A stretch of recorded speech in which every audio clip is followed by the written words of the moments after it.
सुन सुन दाजुभाइ म केही भन्छु, सत्यवंशी सन्ततिको सवाई कहन्छु। पशुपतिको नाति हुँ म इन्द्रलालको छोरो, दुर्गा देवी मेरी आमा मै हुँ कान्छो प्यारो। बालाई गाउँमा रमासे भन्दथे मिठो स्वर थियो, सिलोकले चिन्दाथे। लेखे सबै जानी र नजानी बाबुबाजेका दुःख र कहानी। विक्रम सम्वत 1900 सुरुवाततिरै दुई दाजुभाइ सापकोटा बुवाजोरखाट हुँदै सुविधा र अवसरको खोज तलास गर्न खोटाङ पसे दाजुभाइ नयाँ उद्यम गर्न। कहाँ जाने अलमलमा थिए सेरा खेतमा गन्जबिर राई भेटे। राईले साथै लिएर आए इच्छा बुझे आफ्नै गाउँ देखाए। खोला नाला वन जङ्गल सुन्दर गाउँ थियो, चौरो चरण खेती बस्ती उचित ठाउँ थियो। कटरेमै बस्ने इच्छा राखे दुवै भाइले, सहयोग गर्ने वचन दिए गन्जबिर राईले। मानव बस्ती पातलो थियो साह्रो गाह्रो, छिमेकै भर थियो। असल मान्छे गाउँमा आए गन्जबिरले, छिमेकी बनाए।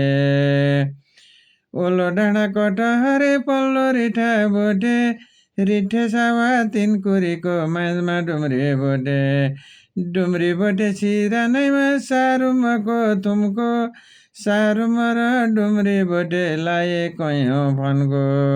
वारिपारि घुमेर बुझे खोलो पहिरो, नलाग्ने ठाउँ रोजे। बाजेहरू दूरदर्शी थिए, सन्ततिलाई सुरक्षित ठाउँ लिए। कृषि पेसा अङ्गालेका हाम्रा बाजे थिए, कृषि मैत्री ठाउँ खोज्दै खोटाङ आइपुगे। सत्यधर र वंशीधर दुई दाजुभाइ, उपयुक्त ठाउँ ठाने सावा कटरेलाई। डुम्री बोटे सारुम्ब दाजुभाइ मिली बसे, गाउँ घर रिजाए। असल व्यवहार गर्दथे सबैलाई, बसे गाउँमा सबैको प्यारो भए। ठाटीमाथि सारुम्बमा एउटा पाखो रोजे, सत्यधरले सन्तानको भविष्य त्यहीँ खोजे। पँधेरो नि नजिकै थियो नागी समय बन, घाँस दाउरा पानी माटो पुर्खाको जीवन। पाखो खारे ढुङ्गा नि फुटाए सारुम्बमा, टारबारी बनाए। गरे दुःख खाइ र नखाई सन्तान सुखी भएको हेर्नलाई। नजिकै थियो गैरी धारो, गैरीमै थियो वन, वंशीधरलाई डुम्री बोटे पर्यो खुबै मन। भुन्टे डाँडा भुलभुलेमा खाए दाउरा चरन, खेतीपाती पशुपालन बाबुबाजेको धन। जोड्न लागे खेतबारी वन, शून्य बाट सुरु थियो जीवन। बालापनमै आएथे गाउँमा बिहेबारी, घर जम्बो यही ठाउँमा। जय जन्म हुने भयो यही ठाउँमा बसी, दुःख मानी बुढाबुढी भए साह्रै खुसी। सत्यधरका एक भाइ, वंशीधरका 5, छोरा जन्मे वंश बढ्ने पलाउँदै गो आश। धर्ममाथि ईश्वरले हेरे दाजुभाइ दुखीका दिन फेरे। अधर्म काम गरेनन् कहिल्यै धर्मले नै लाभ भयो वंशलाई।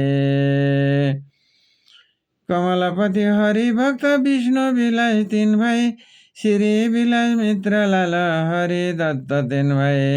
दुई भाइका 6 भाइ छोरा जन्मे हट्टाकट्टा अति मेल दाजुभाइमा 5 पाण्डव जस्ता। एक्लो आथे त्यो नौलो ठाउँमा आफ्नै सन्तान फैलिए त्यही गाउँमा। असल व्यवहार संस्कार ने सिकाए दाजुभाइको महत्व बुझाए। डाँडा काँडा ढाक्ने आशिष सन्तानलाई दिए। आशिष लाग्यो सन्तान पनि सारा फैलिए। 2बाट 4 भए 4बाट 16 एवमृतले जिल्ला जिल्ला उनकै नाति छोरा। देश विदेश उनैका सन्तान पौरखी छन् गर्दैछन् पराक्रम।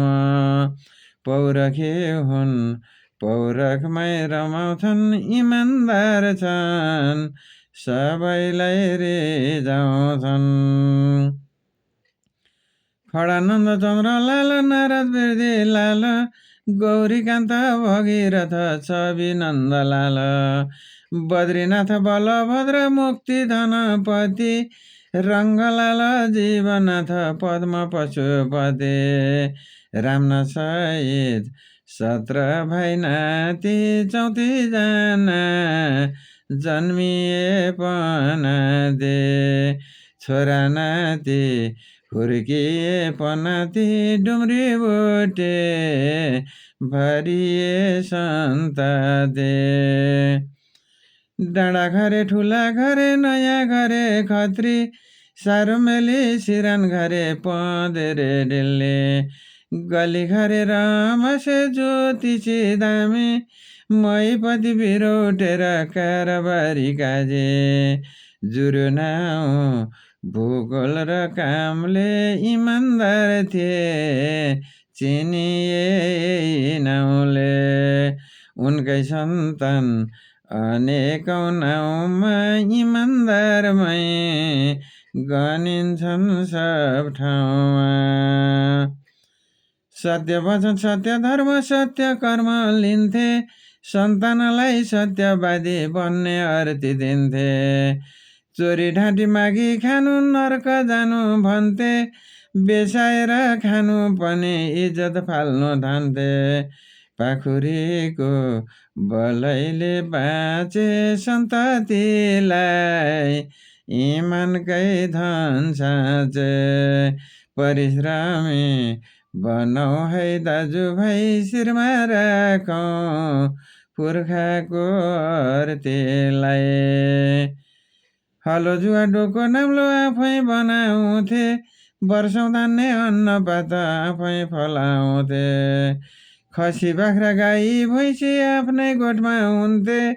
जे चाहिन्थ्यो जीवन जिउन आफैले उब्जाउँथे। शिक्षित थिएनन् सिपालु थिए आफ्नै सिपले जिन्दगी चलाए। आफ्नै काम थियो बेरोजगार थिएनन् कसैको नि अधीनमा परेनन्। हेर्दा थुप्रो घरभित्र अन्नपात भरी बिहान बेलुका दुध हुन्थ्यो कुवाको पानी सरी। ठेकी भरी दही मही हर्पेसिङ माङ्गियो पोषणयुक्त खाना खान्थे हट्टाकट्टा जिउ। अल्छी हुन कहिल्यै जानेनन् अल्छी बन्न सन्तानलाई दिएनन्। पुर्खाले झैँ परिश्रम गरौँ भाग्यभन्दा कर्ममा भर परौँ। झाडी जङ्गल कति फाँडे कति टुङ्गा फोरे आली पर्खाल कति गरे, कति ढाकर बोके, खुन पसिना कति बग्यो, कति उठे ठेला, ढाकरभरि नुनमा टितेल बोकी ल्याउने बेला। त्यो समय कस्तो थियो बुझौँ बाबाजेको, दुःखलाई नभुलौँ, मनन गरौँ पुर्खाको योगदान, हाम्रै निम्ति गरेको बलिदान। डाँडा खेत, गैरी खेत, खोला खेत, टारी, खानीबारी, डल्लेबारी, पाखोसम्म पारे, बाटो कुलो बनाइदिए, पहरालाई भोरे, सन्तानलाई सुम्पिदिए, पाखो उर्वर पारे, पाखैभरि पसिना बगाए, त्यही पाखोलाई सुन फल्ने बनाए, वीरपाखालाई जीवन अर्पिए, सन्तान जिउने आधार बनाइदिए। छोरा नाति उस्तै भए परिश्रमी ज्ञानी, बुहारी असल कुल घरनका ल्याए छाने छाने, छोरी पनि संस्कारी थिए, पाए ज्वाइँ रोजी, सात गाउँबाटै माग्न आउँछन् थर सोधे सोधे, छोरी बुहारी सम्हाल संस्कार, संस्कारले नै सप्रिन्छ घरबार, छोरी बुहारी तिम्रै छ हात बिगार्ने कि सपार्ने संस्कार। पढ्दै गए उनकै छोरा नाति, मास्टर, वकिल, पाइलट बने, कोही गर्छन् खेती, कोही भए आर्मी, पुलिस, इन्जिनियर, हाकिम, पिर नगर तिम्रा सन्तान सबै 101 छन्, तिम्रो आशिष शिरमा छ फुलसरी, तिम्रो आरती भुल्दैनौ के गरे, तिम्रो आशिष लाग्याछ हामीलाई, सुसंस्कार देऊ नमन छ तिमीलाई। एकै ठाउँमा बसेका थिए बाउ बाजेहरू, छरिएर बस्न थाल्यौँ छोरा नातिहरू, चिनाजानै हुन छोड्यो एउटै बाउका सन्तान, अहिले यस्तो पछि कस्तो पिर बढ्दै गन्छन्, आफ्नै सन्तान बिरानो हुने भो, दिन प्रतिदिन एक्लिँदै जाने भो, सत्यवंशी परिवार एक भई मिली बसौँ, चिन्जान हुनलाई, सधैँ होइन वर्षमा एक बार, सत्यवंशी सन्तानको भेटघाट। 2 बाजेका सन्तान हामी 1000 पुग्नै लाग्यौँ, समाजको विकाससँगै टाढा टाढा भयौँ, दाजुभाइको भेट हुनलाई थिएन निसे थलो, एकै ठाउँमा भेट गराउने हाम्रो संस्था बन्यो, सत्यवंशी परिवार एक भई जुटौँ हाम्रो इतिहास लेख्नलाई, संस्थाभित्र एकत्रित बनाऊ भाइ आफ्नो इतिहास आफैले लेख्नलाई।